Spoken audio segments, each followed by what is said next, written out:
Okay, so I've been experimenting with some different stuff. Specifically, I put in the Training Roulette Plus mod, and I've been just screwing around with it.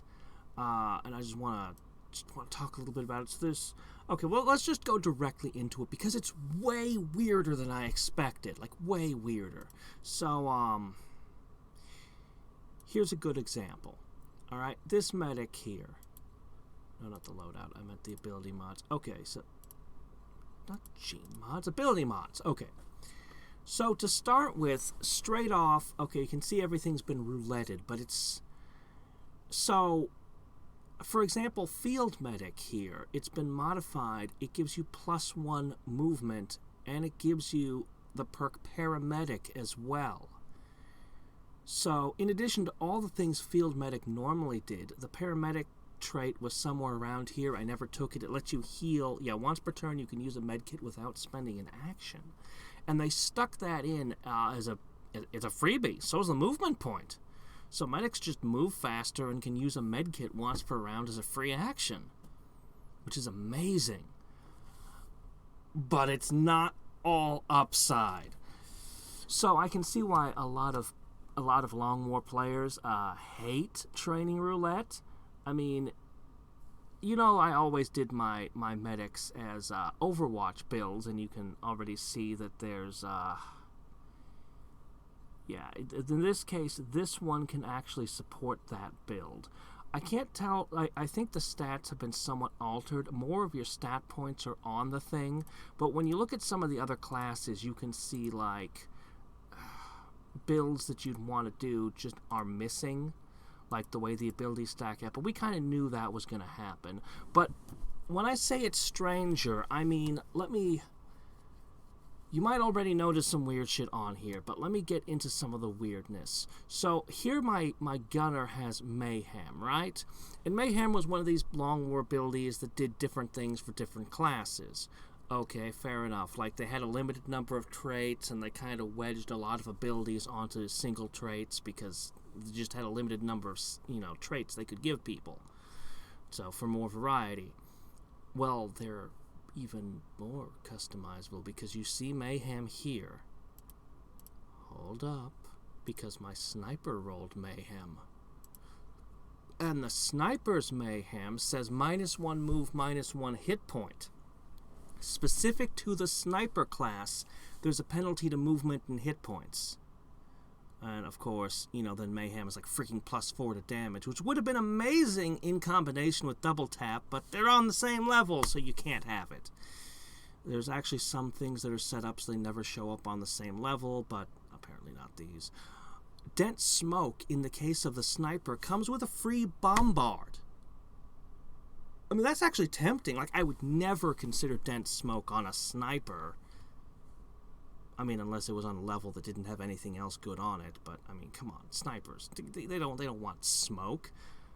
But look at this. You add in the bombard trait, and suddenly it's like, oh, wait a minute. I can throw the smoke grenade really far?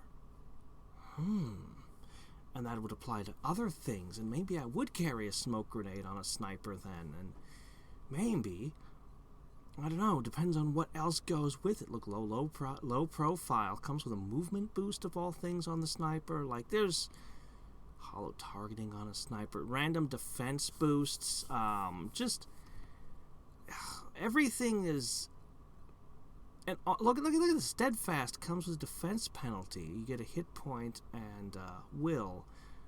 Hold on, I saw some weirder ones. Let me see the assault here. So, there's a few other things I want to talk about. Look at this horrible thing. Your immunity to critical hits now comes with a hit point penalty. Who wants that? But it's immunity to critical hits, so it's a really freaking big deal.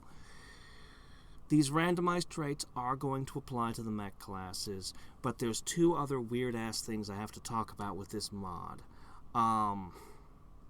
So, all of this is open. It's like in a text document. I could literally alter anything. I could alter what weapons. I could already alter what weapons classes could use and other things. But I could modify the odds of what levels different things show up and what stats they have. But I have to assume the people who made this mod put a great deal of thought into all of this already, and I'd probably have to play it repeatedly before I could start making sensible changes. Like, I could give the assault the ability to equip sniper rifles, but I'd probably be stupid. Like, I could do anything to this. Snipers with shotguns. Wouldn't actually be a bad idea. There's a couple of classes that could use shotguns, actually, but anyway, like I said, I'll assume that they know better. So, the other weird thing you've probably noticed is the gene mods in the level up tree. I mean, it does add more variety, gives them more traits to play with. You can see that there are large stat bonuses stuck to them. So, you know, secondary heart gives you 2 extra hit points.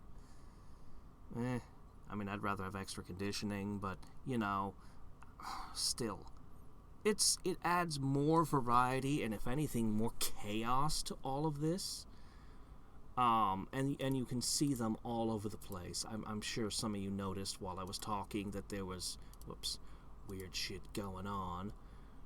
So, I pushed the game further just to see. Actually, I think I did give someone one of them. Yes, the scout.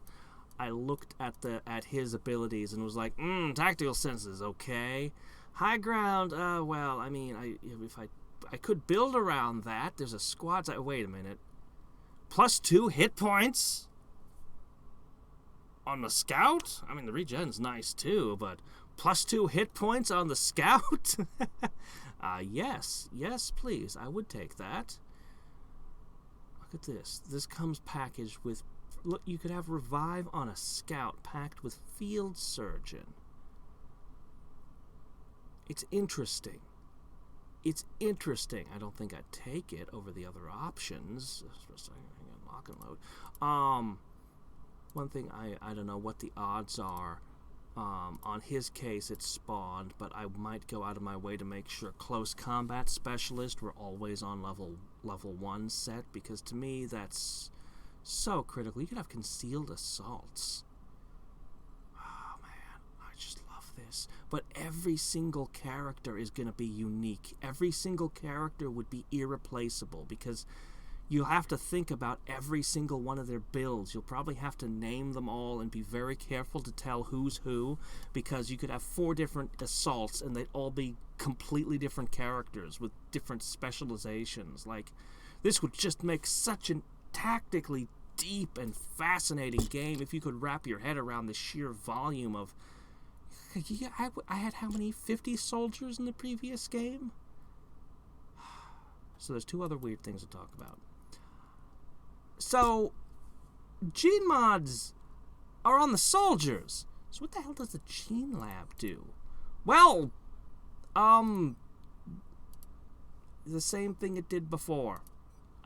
Exactly the same things, in fact, for apparently the same prices. And, it doesn't give the stat boosts that are tied to it. So I guess this means it saves you. It has stat boosts like the one that gave +2 health. I don't know, because I can't see. I don't know if you can double dip. If taking hyperreactive pupils, you would then be able to take depth perception on the same character. Maybe. I don't know, because I can't see. And I'm not going to get much further in this game, honestly. I put it on Impossible to get a feel for what Impossible's like, and, well, I've only lost 1 continent so far, so I'm doing okay. No, seriously, like, there was so much unrest on these things. I'd, like, skip an abduction because I wanted to speed my research along. I just wanted to see the gene lab. And it's like, oh, you skipped abduction? Oh, that country's gone. I'm like, what? Oh, and there's something else that took like 3 countries in one bite, and I was like, what? But you can kind of see I didn't run too many missions. I want to talk about a couple other things here. I just wanted to sample a sample of it. I'll definitely run a few different things. So from some of the comments I've seen, training roulette,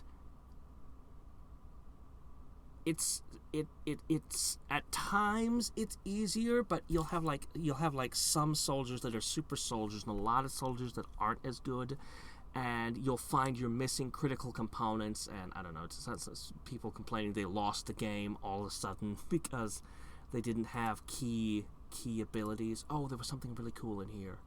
I don't know how many classes it's combined on, unfortunately. Where is it? Oh, man, I'll never be able to make the super gunners that I used to make that could shred and hollow target and everything all at once. But, anyway, the gunner was my favorite class. It was so good. I don't know where the hell it is. But they combined heat ammo and heat rockets, and I hope that's just for everyone, because honestly, heat ammo and heat rockets and grenades should just be one skill. So anyway, very interesting. Different classes can have different things combined. A lot here, way more than I can analyze from this short game that I only spent I don't know how many hours on. Also, I didn't give the original shivs enough credit. I picked Japan with 2 shivs. Early game, holy crap, like, it's impossible. The sectoids started out taking multiple hits to kill. They had like 5 hit points in month 1. Like, you'd shoot them and you'd miss, and you'd shoot at them and you'd miss, and you'd shoot them and then it would be just fine, and then it would shoot you and you'd die. But the shiv, I always skipped the first level and went straight to alloy shivs, but the base shiv, it doesn't have really all that many hit points, but it has armor, multiple points of armor, and its gun hits way harder than my regular troops. When its gun hit sectoids, the sectoid was dead. So yeah, no, it was pretty good. Japan has a good start, giving you 2 of them for free and making them more accurate. I mean, it's actually pretty good. I still want to try some of the other country bonuses. I don't know when I'm going to get to play my training roulette run. There are a few other things. The aircraft have 0 kills. I tried repeatedly to shoot down UFOs. One scout, like, messed up all my planes, and I was like, the hell? So, I don't know what the air game, what you're even supposed to do in the air game. Maybe I just got unlucky. I don't know.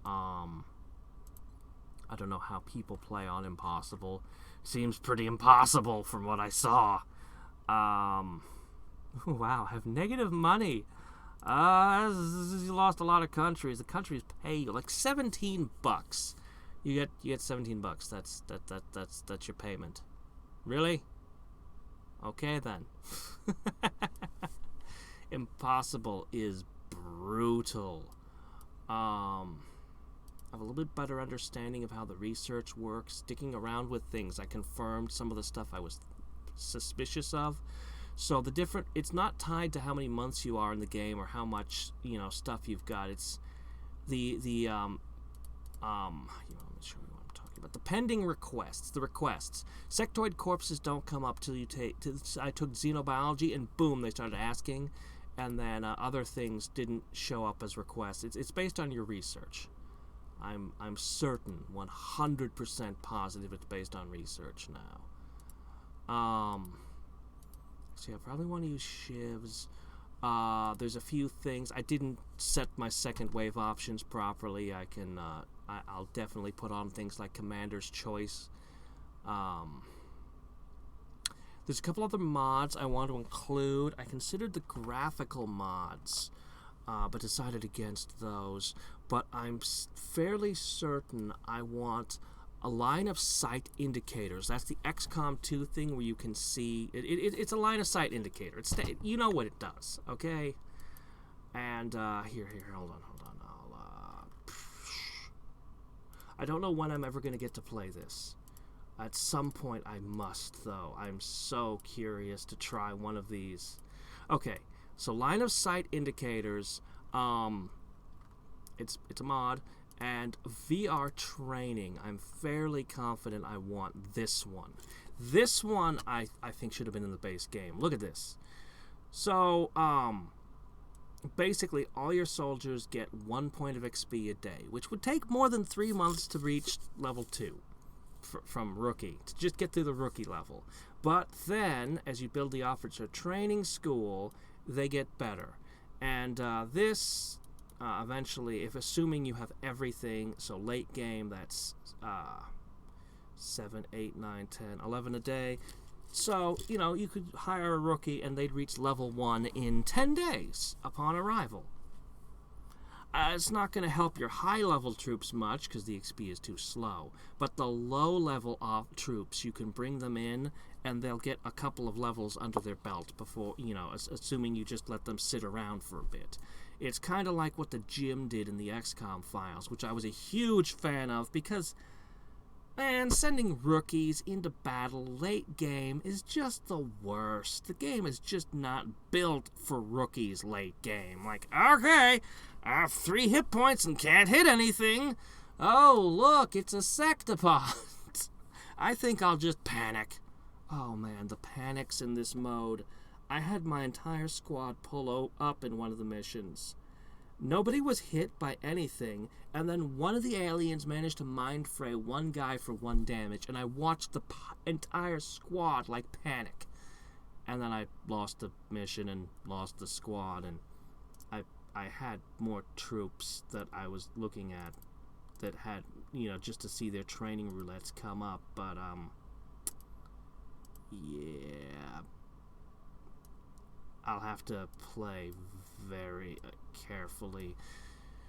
If anybody knows any other Long War compatible XCOM 1 mods that they recommend, I'm not going to do the graphical ones. I thought about it, but I don't want to dick around with a whole bunch of things, because if one of these mods fails, if one of these mods screws things up and the game starts crashing, I'm probably going to have to uninstall everything, then install XCOM, and then install the mods one at a time, because they're all directly modifying the game is not mod friendly. Maybe I'm wrong, maybe somebody knows a much easier way of putting these mods in, but so far I'm having to manually install them one at a time, and it's, I'm super impressed with the community to have done all this. But XCOM 2, it'll be way easier to stack mods. But if there's any other mods that directly impact gameplay, I know about the Art of War. Someday I have to try it. I'm super stoked at the idea of an even more complicated. But for now, I just want to do a training roulette 1 at some point. I don't know that I'm going to do it on Impossible. Maybe I'll run hard. Impossible's pretty nasty. But then again, maybe I would try Impossible. See, the early game on normal was hard, but by the time I got to the late game, the game was getting too easy. I don't know. Maybe hard is hard enough. But maybe if I just put it on Impossible and did one of the second wave options, like We Are Legion, that gives you 2 extra guys off the start. It gives you the officer training school squad side boosts at the beginning. So, it just gives you 2 guys earlier. Later on, it wouldn't have an impact anymore because, it's 2 guys. Except I'm not sure. I think it also makes the missions where you only have 4 guys when doing the covert ops. I think it also increases that. And honestly, good. I hate the covert ops missions with only 4 people. Actually, the winning time, I don't remember ever seeing a 4-man mission. I think it just gave me a full crew every time. I hate the 4-man missions in covert ops, 4, 6, however many, 5, whatever the number was, because you have the one covert op, It's an odd number. I hated them so much. So, I would not shed a tear to have a full-sized squad on those. Yeah. Space has all this cool stuff in it that you never actually interact with, that are just there. They had to make all of this. They had to model all of this. I mean, you do fight over here, but sort of, and over here, but it never gets out into all of this. Anyway, that's all. Just my thoughts on this mod, and man,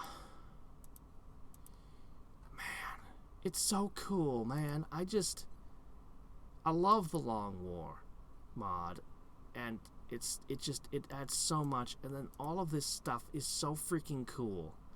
There's actually a lot of them that have stuff. Like, look at this. Run and gun on a sniper, -1 move. Run and gun on a sniper is fascinating. Because on the sniper, it works with the sniper rifle. He'll actually be allowed to take a double to move and snipe on the same turn. Of course, there's a 2-turn cooldown, and they stuck a movement penalty on it too, but still. It would allow you to move and shoot in a turn, like Snapshot, and then on top of the fact that it's a double move. So, I don't know. It's interesting. But I'd take Deadeye. I mean, how could you not take Deadeye? You're a sniper. You're going to take Deadeye. But this could be paired with any number of other abilities. And doubtless there are abilities which you wouldn't be as interested in.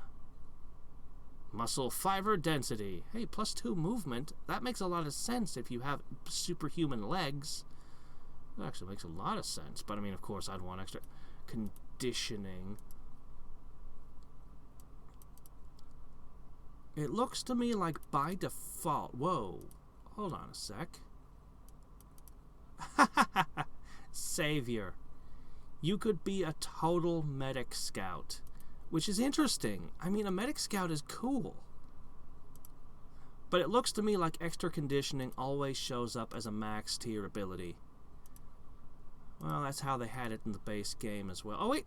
Oh, yeah, some characters weren't max tier. Okay. But it's always near the end. At least for the classes I've seen. Maybe that's not so. Maybe This actually gives a hit point? As if I take that over extra conditioning. Yeah. Oh, steadfast. All the way at max level. Somebody had Sapper combined with something as well. It doesn't say +1 damage. Okay, yes it does. Okay, 1 additional. Okay, there it is. I saw it. For a second, I thought maybe... Actually. So, also one other thing I want to do is I'm gonna screw with the settings. I'm gonna make the rockets more accurate. Yeah, here we go. Heat ammo and heat warheads in 1 feet. I love that. Although I like double tap too, but if you're doing the rocket thing, you want this. And if you have somebody with a really bad set of roulette set, you can then turn them into a mech to re-roll it. Roll a different character, basically. Low profile on a rocketeer. Isn't that kind of cool? I don't know. I'd probably take muscle fiber density, though. I mean, holy shit. Yeah. +2 movement. Oh, man. That would be the thing. Look at that. Just jump up on a building and then, yeah. But yeah, fire in the hole, it's missing. It's just missing. I don't see it combined with anything either. So, I mean, fire in the hole, you needed it to make the class function. I'm surprised they didn't combine it with fire rocket by default. I don't even see it here, so I don't know. But I'm probably just going to give them +10 to their rocket accuracy by default. It's still going to fly all over the place and be a pain in the ass, but it'll be functional. At least it'll be able to hit the broadside of a barnyard. yeah, it'll still be horrifically inaccurate. But I think that I have to give the Rocketeer just +10 to rockets. That was my biggest complaint about Long War, was just how inaccurate they made those rockets.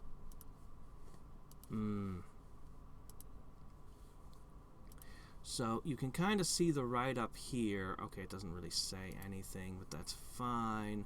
Yeah. Just skip to the country pick. So definitely shivs, and the +10 was very nice.